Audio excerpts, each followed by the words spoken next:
2 दिवसीय कार्यक्रम है।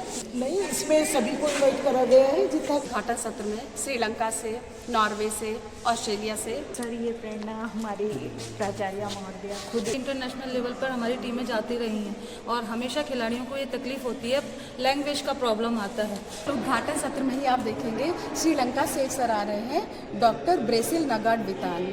उनसे कंटिन्यू हम लोग बात करते हैं फ़ोन पर, वो जैसे हम और आप बात कर पा रहे हैं बिल्कुल ऐसे ही हिंदी बोलते हैं। जैसे छोटे नगर में है और आपने विदेशी मेहमानों को आमंत्रित किया, वो संपर्क जो है वो किस प्रकार हुआ? वो हमारे धामपुर के एसबीडी महिला महाविद्यालय में हिंदी को लेकर एक ऐसा आयोजन किया जा रहा है जो संभवतः जिले बिजनौर में पहला होगा। अंतर्राष्ट्रीय सेमिनार आयोजित किया जा रहा है जिसमें इंडिया ही नहीं विदेशी मेहमान भी शामिल होंगे। इसकी विस्तृत जानकारी के लिए हमारे साथ मौजूद हैं एसबीडी कॉलेज की प्राचार्य डॉक्टर पूनम चौहान। मैम, ये जो कार्यक्रम है ये कितने दिवसीय और क्या उद्देश्य है इसका? ये 2 दिवसीय कार्यक्रम है और 20 और 21 फरवरी में इसको हमारे महाविद्यालय में आयोजित किया जा रहा है। हम सब महाविद्यालय के जो परिवार है हमारा, वो वास्तव में बहुत प्रसन्न है कि हम एक अच्छे उद्देश्य के साथ आगे चले हैं। हिंदी को हम कहीं आगे बढ़ाने के लिए काम कर रहे हैं। हिंदी के विषय में चिंतन होगा, मनन होगा, विमर्श होगा, कुछ निष्कर्ष होंगे और उसके बाद हम कुछ कहीं ना कहीं कुछ हिंदी के लिए कर पाएंगे। अपनी छात्राओं को, अपने नगर को हम एक प्रेरणा दे पाएंगे कि हिंदी कहीं ना कहीं हमारे लिए बहुत, हमारी अस्मिता के लिए, अस्तित्व के लिए ज़रूरत है। तो हम इस दिशा में बहुत मन के साथ, बड़ी उमंग के साथ अपने पूरे महाविद्यालय परिवार और प्रबंधन समिति के साथ आगे बढ़ रहे हैं और मैं चाहूँगी कि हम सब इसमें सहयोगी होकर, पूरा धामपुर नगर इसमें सहयोगी होकर इस कार्यक्रम को संपन्न कराए और बहुत अच्छी तरह से एक अच्छा संदेश समाज में जाए। इस कार्यक्रम में भारत के अलावा कौन कौन से देश शामिल होंगे ये हम जो है मैम से जानकारी अभी लेंगे, लेकिन इससे पहले जो उद्देश्य जो रखा गया है इस कार्यक्रम का, वो थोड़ा सा उद्देश्य क्या इसमें केवल धामपुर के लोगों को आमंत्रित किया गया है या जिले के या अदर स्टेट के भी? नहीं, इसमें सभी को इन्वाइट करा गया है जितना कर सकते हैं, लगे हुए हैं और सब आएंगे तो हमारा भी उमंग उत्साह बढ़ेगा। इस तरह का कार्यक्रम आयोजित करने के लिए चूँकि कॉलेज की राजनीति में लगभग आप 57 साल के बाद महिला कॉलेज में महिला प्रबंधक नियुक्त है, तो ये क्या आपका थीम था कि कुछ अलग किया जाए या क्या विचार आया? नहीं, ये मेरी कॉलेज की जो अपने मेरी अध्यापिकाएं, प्राचार्य जी हैं, उन लोगों का मन था। मैं तो उनका उमंग उत्साह बढ़ाया है कि मैं आप लोगों के साथ हूँ, करिए काम बढ़िया हिंदी के लिए। हमारी हिंदी और हमारी भाषा सब में राष्ट्रभाषा है, इसके लिए हमारा योगदान रहेगा। अब बात करते हैं इस कार्यक्रम की ऑर्गेनाइजर डॉक्टर अल्पना जी से। मैम, इस कार्यक्रम में जो है आपके मतलब इस कार्यक्रम का नाम अंतर्राष्ट्रीय से जोड़ा गया है, तो क्या इंडिया के अलावा और भी देश शामिल हैं? अगर हैं तो कौन कौन से देश शामिल लोग हो रहे हैं? सर, भारत के अलग अलग राज्यों के लोग शामिल हो रहे हैं। अंतर्राष्ट्रीय इस संदर्भों में से कहा जा सकता है कि अभी हमारे कल उद्घाटन सत्र में श्रीलंका से, नॉर्वे से, ऑस्ट्रेलिया से कुछ लोग डायरेक्ट यहाँ जुड़ रहे हैं, यहाँ उपस्थित होंगे प्रांगण में, धामपुर का गौरव बढ़ाएंगे आकर।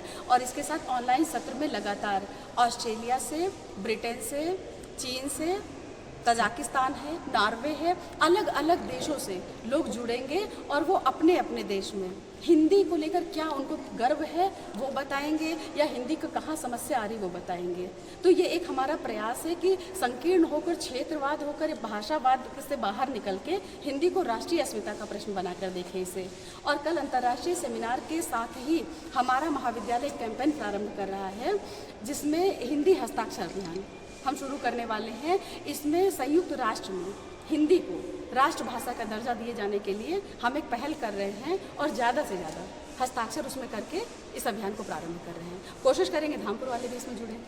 हिंदी चूँकि राष्ट्रभाषा है, इसके लिए प्रोत्साहन के लिए विदेशी तक आप जो है लोग बुला रहे हैं, यह प्रेरणा मैम कहाँ से आई आपको?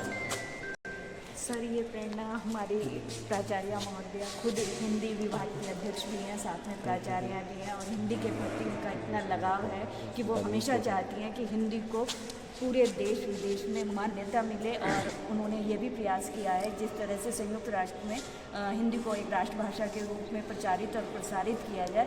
तो हमारा यही उद्देश्य है कि हम इस माध्यम से देश और विदेश में हिंदी को प्रचारित और प्रसारित करें।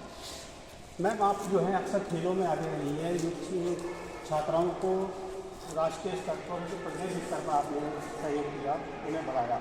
अब चूँकि हिंदी हमारी मातृभाषा है, इसके प्रोत्साहन में आपका भी सहयोग क्या है वो थोड़ा सा बताइए। देखिए, जैसे कि आपने बोला कि मैं स्पोर्ट्स में हूँ और स्पोर्ट्स में आप जैसे देखते हैं कि इंटरनेशनल लेवल पर हमारी टीमें जाती रही हैं और हमेशा खिलाड़ियों को ये तकलीफ़ होती है, लैंग्वेज का प्रॉब्लम आता है। जब हिंदी क्षेत्र से जाते हैं और विदेश में जाते हैं और हिंदी भाषा की वजह से वो अपनी चीज़ें एक्सप्रेस नहीं कर पाते, अपनी बातचीत नहीं कर पाते, तो ये एक ऐसा प्रयास है कि हमारे जो खिलाड़ी हैं, अगर हम खेल परिप्रेक्ष्य से देखें तो जो हमारे जो खिलाड़ी हैं वो विदेशों में जाकर भी अपने आप को अकेला फील नहीं करेंगे। उन्हें ये लगेगा कि भाई हमारी जो भाषा है वो यहाँ पर भी है और हम अकेले नहीं हैं, और अपनी भाषा को एक्सप्रेस करेंगे, प्रचार प्रसार करेंगे खेल के माध्यम से भी। तो ये बहुत अच्छी पहल है। और क्योंकि हमारा धामपुर तहसील है और इसमें इतना बड़ा ये प्रोग्राम हो रहा है और इसमें राष्ट्रीय स्तर पर भी हमारे वक्ता लोग आ रहे हैं, इंटरनेशनल स्तर पर भी आ रहे हैं, तो मुझे लगता है कि हिंदी भाषा को जितना ज़्यादा हम प्रमोट कर सकते हैं उतनी की हम उससे भी ज़्यादा की हम कोशिश कर रहे हैं। धन्यवाद। अच्छा मैम, एक जानकारी और आई है कि जो विदेशी जो डेलीगेट आ रहा है, जो विदेशी मेहमान आ रहे हैं, उसमें कुछ लोग ऐसे भी हैं जो विदेशी होने के बावजूद हिंदी जो है लैंग्वेज बिल्कुल ऐसे बोलते हैं जैसे वो इसी में पले बने। वो थोड़ा सा बताइए क्या है वो। जी बिल्कुल, कल उद्घाटन सत्र में ही आप देखेंगे श्रीलंका से एक सर आ रहे हैं, डॉक्टर ब्रेसिल नगाड वितान।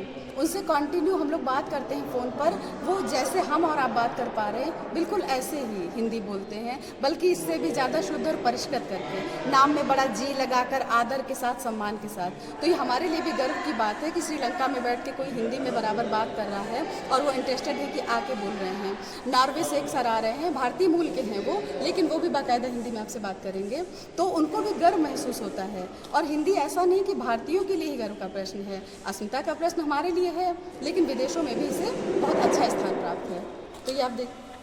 अच्छा एक चीज़ और, जैसे आप धामपुर जैसे छोटे नगर में है और आपने विदेशी मेहमानों को आमंत्रित किया, वो संपर्क जो है वो किस प्रकार हुआ, वो हमारे दर्शक वो जानना चाहेंगे कि आप वहाँ तक किस प्रकार और किस आधार पर मतलब उनसे संपर्क स्थापित किया कि वो विदेश छोड़ के धामपुर जैसे शहर में आए। बिल्कुल, मैं समझ गई आपकी बात।